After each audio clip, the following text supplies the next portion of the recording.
사도행전 14장 1절부터 28절 말씀 읽겠습니다. 바울과 바나바가 비시디아 안디옥을 떠나서 이고니온으로 옮겨 거기 회당을 찾습니다. 거기서 복음을 선포하죠. 바울이 가는 곳마다 복음을 선포하고 사람들의 반응은 항상 믿는 자도 있고 또 믿지 않고 비방하고 바울을 공격하는 자도 있습니다. 많은 사람이 복음을 믿고 바울과 바나바를 따르지만 오히려 반대자들은요, 그 저항이 만만치가 않습니다. 죽이려고 달려듭니다. 이번에는 공권력을 동원해서 폭력을 행사하려고 합니다. 돌을 쳐서 죽이려고 하죠. 그래서 급히 루가오니아 지방으로 옮겨가게 됩니다. 그런데 이 유대인들의 열심도 보통이 아니죠. 안디옥과 이고니온에서 바울을 찾아 추격해온 유대인들이 있습니다. 이 사람들이 루스드라 사람들을 충동해서 바울에게 적개심을 품게 하고 나면서부터 못 걷는 자를 고친 사건을 통해서 이 루스드라 사람들이 바울을 신처럼 떠받들었는데 유대인들에 의해서 그들이 한순간에 돌변하는 것을 보게 됩니다. 그래서 돌을 던져 마치 죽은 것처럼 되었다가 다시 일어나 복음을 전하는 장면을 오늘 말씀에서 볼 수가 있습니다. 우리가 기억해야 하는 것이 몇 가지 있죠. 오늘 본문을 통해서 영접하는 이들이 있으면 배척하는 이들도 있다라고 하는 사실입니다. 모든 사람이 복음을 받는 것은 아니다. 복음을 배척하고 오히려 복음 전하는 자를 공격하는 세력들이 있다. 우리가 지금 우리가 살아가는 시대를 봐도 그렇죠. 교회를 핍박하는 세력이 있고 교회를 무너뜨리려고 하는 세력이 있다. 우리가 복음을 들고 나아가면 다 우리를 좋아하는 것이 아니다. 선한 일을 하고 진리를 선포하고 하나님 기뻐하시는 일을 하는데도 그것을 싫어하는 사람이 있다는 걸 기억해야 합니다. 그래서 우리는 어쩌면 착한 사람 증후군에 빠져서 모든 사람이 나를 좋아해 주기를 원합니다. 그러나 성경은 그렇게 말씀하지 않습니다. 분명히 진리를 향해 갈 때 고난을 당할 수밖에 없다. 십자가의 길을 갈 때 우리가 희생하고 섬기고 낮아졌다고 해서 그거 다 좋아하는 거 아니다. 오히려 우리를 정말 미워하고 심지어는 죽이기까지 한다. 그것을 기억해야 합니다. 우리가 주님의 일을 감당할 때 교회에서 사역을 할 때도 이유 없이 오해를 받고 우리를 공격하는 그런 세력이 있다. 그래서 우리는 사람을 미워하지 말고 성경에 나오는 이 원리를 가지고 이것이 영적인 역사, 어둠의 역사구나. 그것을 기억해야 합니다. 그래서 빛의 역사가 있는 곳에 반드시 어둠의 역사가 있고 진리가 선포되어지는 곳에는 반드시 이 진리를 선포하지 못하게 하는 악한 영의 공격이 있음을 기억하고 영적으로 대처해 나가는 저 여러분 되기를 축복합니다. 그래서 바울과 바나바의 모습을 보면 이런 악한 영들의 세력이 사람을 통해서 역사하잖아요. 그때 사람을 대적하지 않습니다. 그 유대인들은 지금 악한 영의 도구로 쓰임 받는데 그들의 방법은 뭐예요? 사람들을 선동하는 거예요. 사람들을 선동해서 바울과 바나바를 모함하고 그리고 공격합니다. 돌로 쳐 죽이려고 합니다. 그러나 바울과 바나바는 절대 인간적으로 대처하지 않습니다. 사람들에게 도와달라고 한다든지 사람들을 선동해서 같이 맞서 싸운다든지 그런 인간적인 반응을 하지 않는 것입니다. 오직 성령의 음성에 민감하게 반응하며 주님의 그 말씀에 순종하며 하나님이 가라고 하시는 곳으로 계속해서 이동해서 나아가는 거죠. 그래서 우리는 사람들의 환호에 도취하지 말아야 합니다. 오늘 말씀에 루스드라에서 나면서부터 걷지 못한 자, 그 사람을 고쳐줍니다. 바울이 주목하여 봤더니 그 안에 구원받을 만한 믿음이 있었다 그러죠. 그러니까 이 고침받는 것은 그 안에 믿음이 있기 때문에 믿음으로 인해서 구원받는 것이지 바울이 능력이 있어서 고치는 게 아닙니다. 아무리 바울이 치유를 선포해도요, 그 안에 믿음이 없으면 치유받지 못하는 겁니다. 구원받는 것은 내 안에 믿음이 있는 그것을 보는 것이죠. 그래서 루스드라 사람들이 다 알 거 아닙니까? 나면서부터 처음부터 걷지 못했던 자가 걷게 되니까 사람들이 뭐라고 해요? 바울을 헤르메스다, 바나바를 제우스다 그래요. 그래서 신이 이 땅에 오셨다. 그래서 이 제우스 신전에 있는 제사장을 불러다가 바울과 바나바를 이제 신으로 모시고 제사를 드리려고, 예배를 드리려고 하는 것입니다. 그때 바울이 어떻게 합니까? 바울과 바나바는 옷을 찢으면서 어떻게 이런 일을 할 수 있느냐? 우리는 사람일 뿐이다. 하나님께서 일을 하셨다. 그래서 사람들이 아무리 박수를 치고 환호해도 그 사람들의 환호에 도취되지 않습니다. 신속하게 제지하며 치유의 능력은 오직 하나님에게서 나왔음을 선포하는 것입니다. 이것은 헤롯이 하나님처럼 자기가 추앙을 받을 때, 신적인 추앙을 받을 때에 그것을 거부하지 않으므로 하나님이 그를 벌레를 먹여 죽게 하셨습니다. 그것과 정반대되는 대비되는 모습이다 이렇게 볼 수 있겠죠. 때때로 우리가 인생을 살아가고 주님의 일을 감당하고 또 어떤 우리가 업적을 낼 때 사람들이 우리를 신처럼 떠받드는, 우리를 찬양하는, 우리에게 박수를 쳐줄 때 여러분 그 영광을 하나님께 올려드려야 돼요. 그것을 내가 취하면 여러분 우리도 멸망할 수밖에 없다.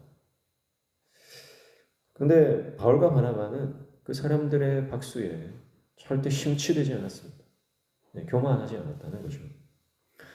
여러분 보십시오. 결국 루스드라 사람들은 이 안디옥과 이고니온에서 쫓아온 유대인들에 의해서 선동을 당합니다. 그래서 유대인들의 모함에 의해서 바울과 바나바가 이단자, 사람들을 완전히 선동하는, 이 거짓말하는 자로 그렇게 선동을 했겠죠. 그래서 한순간 분위기가 반전됩니다. 그래서 그들에게 돌을 던지죠. 방금 전까지 신처럼 떠받들던 사람들이 유대인들 몇 마디 했다고 금세 태도를 돌변해서 바울과 바나바에게 돌을 던지는 모습을 우리는 볼 수가 있는 겁니다. 여러분 이게 사람입니다. 사람들이 우리에게 박수 친다고 좋아할 필요가 없는 거예요. 사람들이 우리를 인정한다고 여러분 그 인정에 목말라 할 필요가 없습니다. 여러분 우리는 오직 하나님의 인정만 받으면 되는 거예요. 하나님께서 우리를 인정해 주시면 그것으로 족합니다. 사람들이 알아주지 못한다고 섭섭해할 필요가 없어요. 아무리 우리가 우리를 알아주고 우리를 존경한다고 해도요, 우리가 조그만 실수 하나 하면 그것 때문에 완전히 변해버리는 것이 사람이고, 설사 실수를 하지 않는다 해도 여러분 어떤 계기에 의해서 금방 그 사람들의 존경심이나 사람들의 그 인기는 금방 무너져 내리는 것입니다.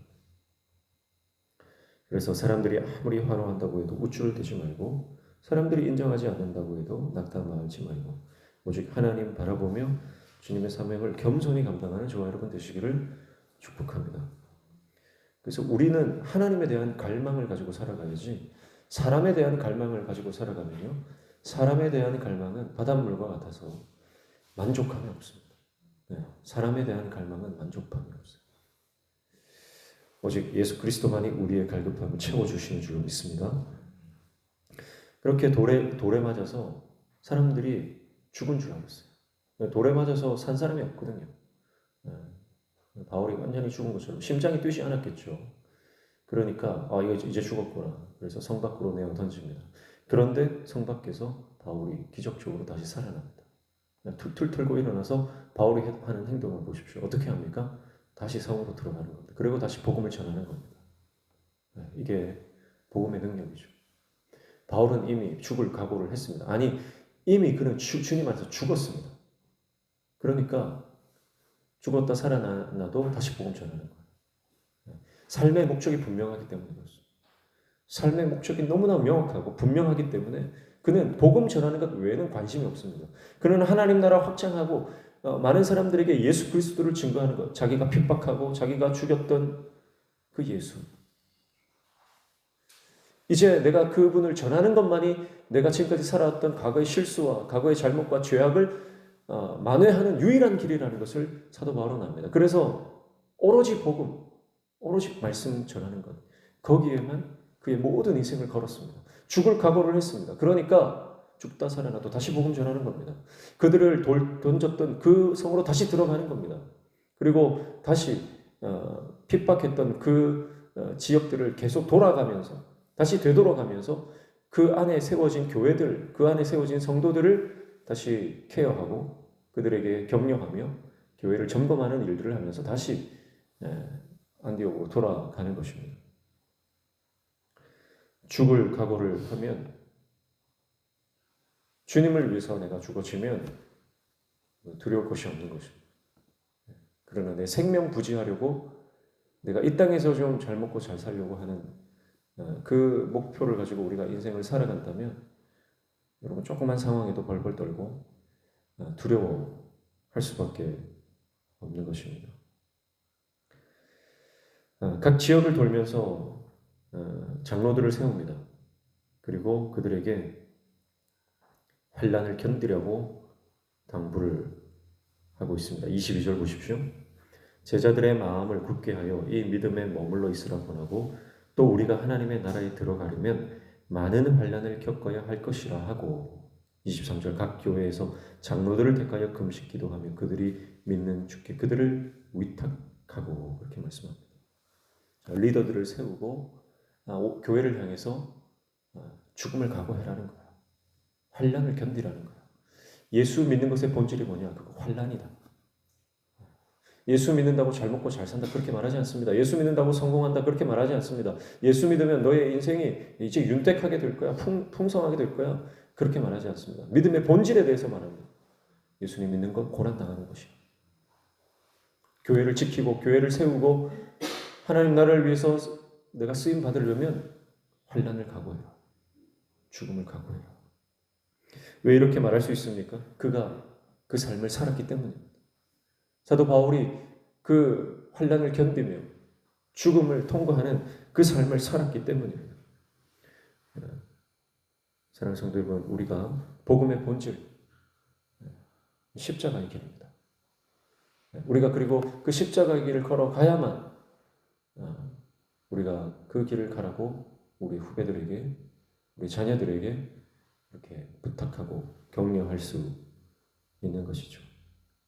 사랑하는 성도 여러분, 오늘 우리는 바울과 바나바가 사도행전 14장에서 가는 곳마다 예수 그리스도의 복음을 전하고 강력한 복음의 역사가 일어나는 것을 봅니다. 그러나 복음의 역사가 일어나는 곳에는 악한 영의 역사도 강력하게 일어난다는 것을 우리는 함께 깨닫게 됩니다. 어떠한 상황에서도 그러나 포기하지 않고 끝까지 복음을 전했던 사도 바울과 바나바처럼 오늘 우리도 우리에게 주어진 시간이 예수 그리스도 그 이름을 위해서 내가 살든지 죽든지 주님을 위해 우리의 삶을 드리는 저와 여러분 되시기를 주님의 이름으로 축복합니다. 기도하겠습니다. 하나님, 예수님만이 우리의 삶의 목적이고 우리 삶의 이유이십니다. 오늘 하루도 주님을 위해 우리 인생을 드리며 하나님을 예배하는 하나님의 신실한 종 되게 도와주시옵소서. 오늘도 주님 말씀 붙잡고 기도할 때 우리의 기도에 들어응답하여 주시며 우리 삶의 모든 막힌 문들이 열려지는 형통의 은혜 허락하여 주시옵소서. 예수님의 이름으로 기도하옵나이다.